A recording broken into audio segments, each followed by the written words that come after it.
No, Mr Browning, you can't have a call. Your calls have been exhausted on this debate and your spare calls have all been used. Reno Tirakapia. Thank you, Mr Chair.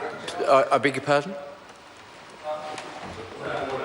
With respect, I believe your numbers might not be right. I believe there is still a spare call. Well, the numbers I have show that Catherine Delahunty had one of the substantive calls and had the only floating call. She took 2 calls, and as I indicated at the beginning of the debate, the Greens had 2.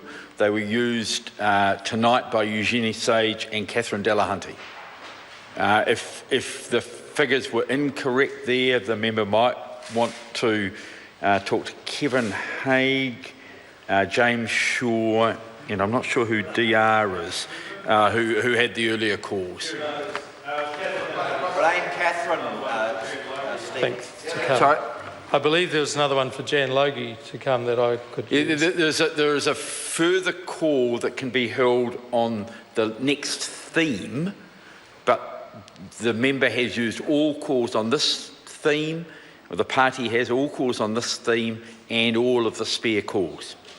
Reno Tirakatne. Thank you, Mr Chair.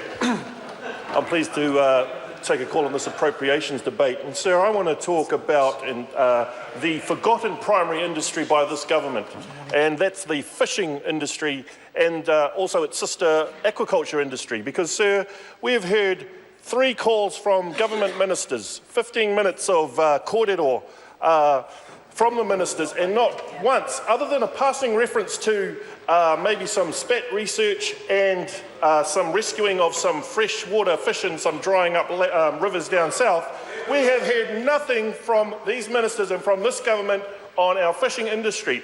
And let me remind this House, sir, the fishing industry is the 7th largest commodity exporter in New Zealand, and we have the 4th largest exclusive economic zone in the world, 15,000 kilometres of coastline.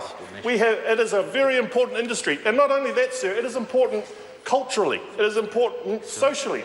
We all love to fish, and it is very important commercially, sir. And so we've heard it from the lack of support for the fishing industry from this government, as evidenced by the contributions from these ministers, or the lack of support for the fishing industry, sir.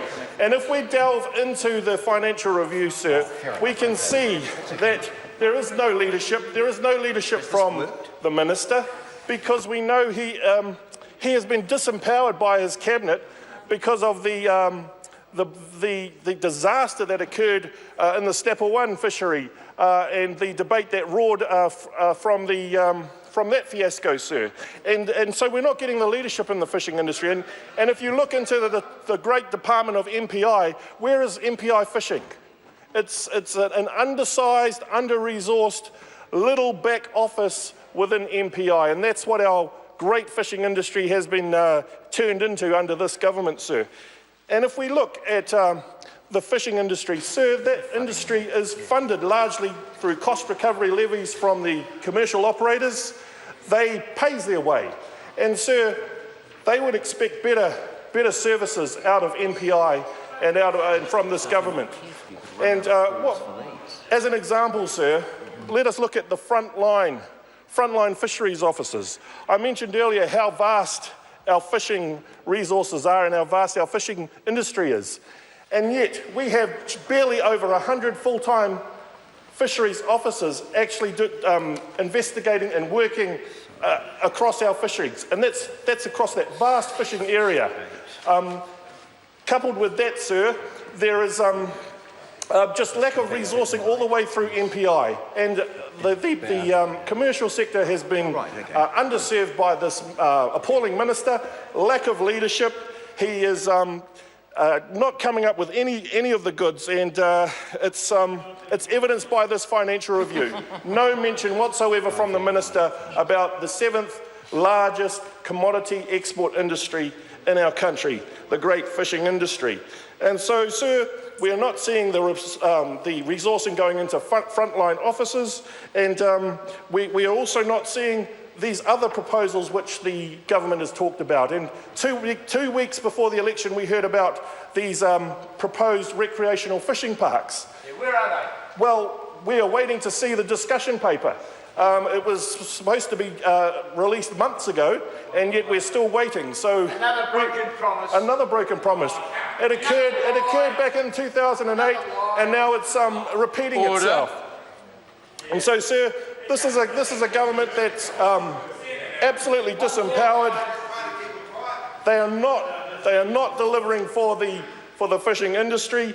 We're still waiting on these proposed fishing parks, but at the core of it, sir, we have a quota management system, and we will shortly next year be celebrating 30 years of our world-class, world-leading quota management system, which controls the take from all of our fish stocks and to ensure sustainability. It's a world-leading. It's been lauded internationally, and yet this minister and this government have been undermining and haven't been defending our quota management system. And fisheries management goes to the heart of that. Where is the fisheries management advice that's coming through from the MPI? Dumb down an MPI. It's dumb, absolutely, sir. It's all about process. They don't want to tackle the big issues. Shame.